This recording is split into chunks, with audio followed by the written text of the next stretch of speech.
Got some water here, which is just barely simmering, so there's just a slight movement in the water. And what I'm going to do is I'm going to add some vinegar to that. You're not looking for the flavour of the water. What you're looking for is for the vinegar to help coagulate, to set the white. So what we're going to do is we're going to poach this egg now and just let that egg drop into the water. It's absolutely essential that we have a really, really fresh egg. It's sinking right the way down to the bottom, and as it goes, the white is enveloping the yolk, so that what you end up with is this really pleasing little bond shape to the egg. The egg proteins unwind quickly to form long chains which link to one another and set into a solid shape. We add vinegar because this happens much faster in acidic conditions. We're just going to lift these eggs out. That is a lovely egg. Into the water we go. And what we're doing is we're stopping the cooking process. We're just halting it. It's going to go into the cold water and it's actually going to stop. And we'll come back to this egg and we're just dropping back into hot water to reheat it later. And that puts us in charge. Right, hollandaise, it can frighten the pants off the best home cook. It really can. But with a few little tips, and I reckon I've got them, we can make it work. It's a blend of two things that don't want to live together. Fat, which is taken from butter, and it's flavoured with a vinegar wine reduction. There's no mixing them. They need something to sit in the centre and bring them both together, sort of a marriage guidance counsellor for cookery, I suppose. And that is what the egg yolk is going to do. And I'm going to pour onto them some vinegar reduction. It's chopped shallots, white wine vinegar, some peppercorns and a couple of herbs. And they've just cooked down so that we've reduced the volume, because we don't want to add all the liquid, but we do want to add all the flavour. And the really important thing now is to keep whisking. You need a bit of an electric whisk for this one. As the temperature builds up in those egg yolks, we may have to move the pan off the stove, back onto the stove, just to regulate the temperature. That's just coming up to blood temperature. That's a good temperature to keep this at.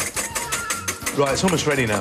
And you can tell when it's ready, because what you can do with this foam is you can just lift your whisk up, and all these bits will just fall back and rest on top of the mass that's in the bowl.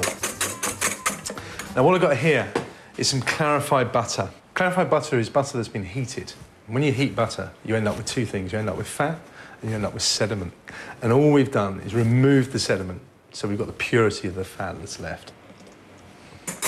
And it's really important that we beat vigorously and really smash those oil droplets into the mass so they're becoming fully incorporated.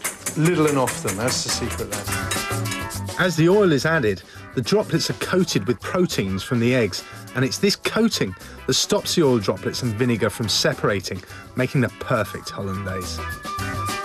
Now, if it gets too hot, the sauce is going to split. The fat will separate out from the egg yolk, and the other thing that will happen is it will curdle, which is the egg yolk itself cooking and not allowing the butter to become emulsified. That's pretty much a finished hollandaise that we've got in that bowl now. So from that point, we're going to toast some muffins, slap some ham on, egg on top, sauce over, and that's eggs Benedict. Going to put them both in there, one on top of the other. This water is just about to boil. I'm going to add my poached egg. All it needs to do is heat up, OK? On top of the muffin, we're just going to put some ham, plenty of that. Make sure the egg is hot. That goes on top there. And then finally, don't skimp on the hollandaise. This isn't a dieter's dish. You've got to slap this on it. So, you know, this whole dish is an excuse to eat hollandaise, in my view. And just let it fall down the sides. Look at that. How's that egg yolk in the middle? Oh, look at that. That really is a perfect egg yolk.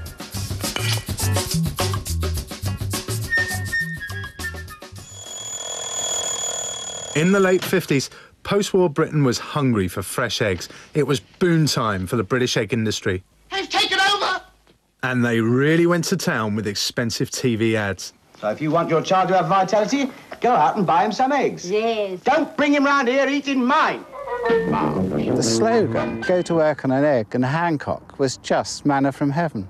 It was tremendous stuff, still well remembered by everybody.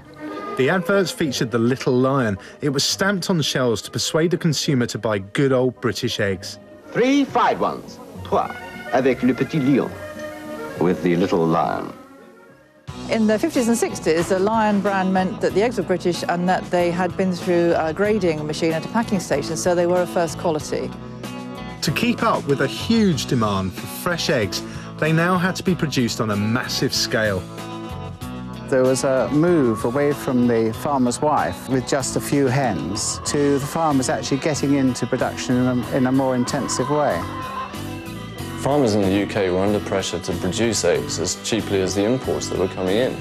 And so we saw the rise of battery farming, which was a way of keeping chickens in a very small space to save on money and to produce cheap eggs. Unfortunately, this meant a dramatic decline in welfare standards. At first, it was animal rights supporters who campaigned against battery cages. Like you say, oh, they're all healthy, covered in feathers, doing fine, yeah? They're cooped up in little boxes sort of thing. But soon lots of consumers were questioning where their eggs were coming from. That meant bad news for the little lion. It was supposed to be a guarantee of quality, but instead it made people think that their eggs had been handled and possibly tampered with. People began to think that if the eggs were stamped, they must have been through some sort of process which took more time. Gradually, it actually fell into disrepute and eventually was phased out at the end of the 1960s. The lion was retired from service as the industry tried to respond to consumer demands and farmers had to clean up their act. Bigger cages were introduced on battery farms and more producers started to keep free-range birds. But the industry was about to take a battering from a different quarter. Salmonella is a tiny bug which can cause food poisoning that's potentially fatal. It had always been present in chickens, but until the summer of 1988, it had rarely been found in their eggs. A new strain of Salmonella had developed, which for the first time could actually get into an egg, which meant that obviously the egg, if not handled properly, could present a serious food poisoning problem. At first, the industry refused to believe that Salmonella could get into eggs, and they were initially slow to act. But on December the 3rd, their hand was forced by Edwina Currie, the then Junior Health Minister. We do warn people now that most of the egg production of this country, sadly, is now infected with Salmonella. We all died a death quietly. I just could not believe what I was seeing on the cameras that night. I never said don't eat eggs. I simply said we know that the problem is there. We know that the majority of the egg production flocks were contaminated, and that meant you just couldn't ignore it. And I said so, and the next week the public stopped buying eggs. Do you regret anything you said? No, the Department of Health was and continues to be concerned. What happened was that egg sales went down by over 60%. Right, chuck him away. But I can remember the next day, I don't think we sold any. All our lorries were filled with eggs and they were taken straight to council tips and the eggs tipped into the earth. I mean, it was absolutely awful. The industry was on its knees.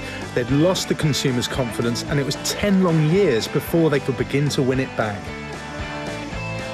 The breakthrough came with the vaccine, and the vaccine didn't come in until 1998.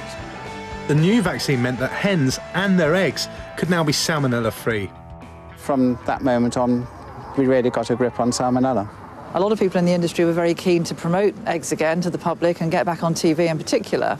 And one way was bringing back the little lion, because it could identify eggs that had been subject to these very, very stringent food safety standards, but also it was going to benefit the producers who were funding the advertising because we were going to be promoting their eggs, lion eggs.